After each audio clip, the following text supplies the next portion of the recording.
Lekşiyelerimizin devamı vatandaş. Bugünkü ıslak 2021 yıl 8. ayının 14. günü haftaga şembe.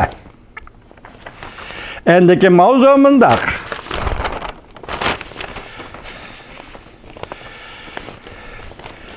Wendy Sherman telefon berip Litva Cumhuriyeti'nin Tashqi ishlar ministri Tayvanni qo'llaydiganligini bildirdi. Tayvan Tashqi ishlar ministrligi yer shari demokratik davlat doiralariga rahmat aytdi. Mavzuli xabar 8. ayning 14. kuni Dovitor betida e'lon qilindi. Xabar mundaq boshlan. Muavin davlat ishlar kotibi Wendy Sherman Litva Cumhuriyeti'nin Tashqi ishlar ministri Gabrielius Landsbergis telefon berib mundaq ko'rsatdi. Amerika Litva Cumhuriyeti'ni qat'iy qo'llaydi.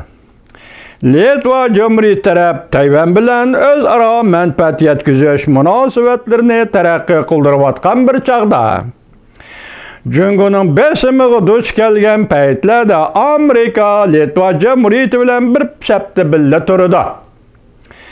Bu to'g'rida Tayvan Tashqi ishlar ministrligi 8. ayning 14. kuni bayonot e'lon qilib, mundaq ko'rsatdi.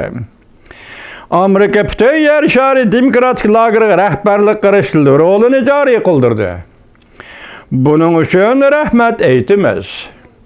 Demokratik davlatlar mustabid siyosiy tuzumning zo'rligiga uchragan chog'larda Amerika demokratik davlatlarni qat'iy qo'llaydiganligini bildirdi. Prezident Joe Biden hukumati va vazifaga o'tirgan kundan boshlab Tayvanni qo'llab keldi. Bizning davlatimiz Tayvan bilan Litva Cumhuriyetining munosabatlarini kuchaytirishni qo'lladi. Rahmat Amerika, dedi Tayvan Tashqi ishlar ministrligi. Yana bir xabar vatandaş. İki türlük signal.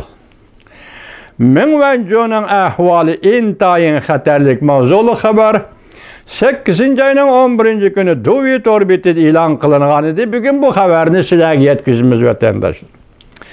Ming Wanzhou delosi yana Kanadada tutib turilayotgan Huawei shirkatining moliya amaldori ciddi vaqt nuqtasida turibdi.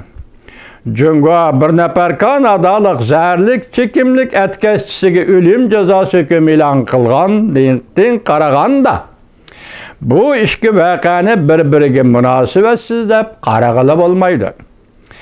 Ottawa vaqti 8. ayning 10. kuni Ming Wanzhou'ni Amerikaga o'tkazib berish delosi tartibni qalaymiqan ishlatdi degan fikrlar asosida adliyalik to'liqlama elib berib tekshirish oxirlashdi.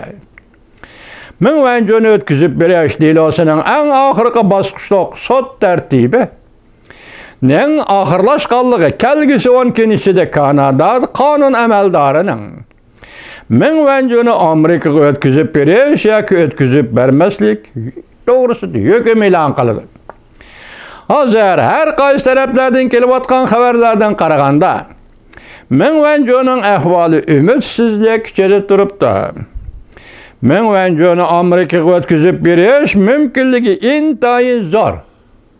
Ming Wanzhou'ni Amerikaga o'tkazib berish mumkinligi intayin zo'r. O'xshash bir vaqtda Beijing orqa-orqadan 2 nafar Kanadalik kishiga biriga o'lim jazosi hukmi e'lon qilib, yana birisi Spavorga 11 yillik qamoq jazosi hukmi e'lon qildi. Robert Sechlin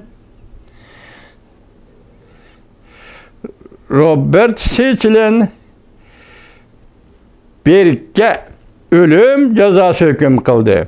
Michael Spavorga 11 yillik qonunliq jazo hukm e'lon qildi. Jungo hukumati Jungo hukumatining qonuni